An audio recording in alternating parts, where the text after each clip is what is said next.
In Genesis Sap 1:26, God said, "Let us make in our image after our likeness, to rule over the fish of the sea and the birds of the air, over the livestock, and over all the earth itself, and every creature that crawls upon it." Verse 27, God created man in his image. In the image of God, he created him. Male and female, he created them. Continue to the verse 31, where God looked upon all that he had made.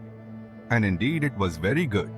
And there was evening, and there was morning, the sixth day. Then notice here that God didn't name the man. He created them both, male and female. In his image and likeness Adam or Eve either.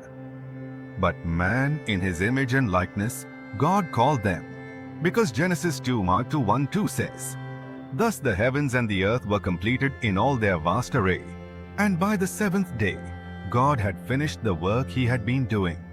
So on that day, he rested from all his work," of which, from the verse 3:7 of the Genesis 2, could have been decades.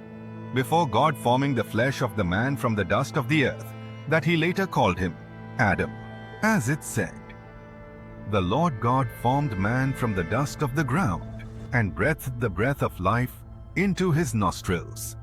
And the man became a living being." And I am saying that the breath of life that God breathed into the man's nostril was the image of his that he made on the seventh day of his creation, where he made them both made and the female in his image and likeness. Because here in Genesis chapter 2, God wasn't forming both the male and the female the same time.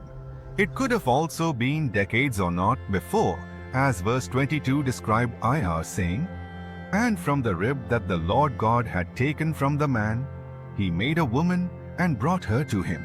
Meaning, it couldn't have been only Adam and Eve's images alone that the Lord God made on the sixth day of his creation.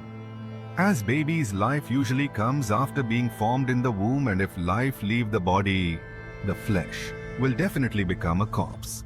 Death. Think about it, and please let's reason it together by commenting. God bless you all, and a well keep save. Written by the other apologetic. Signed by I Know.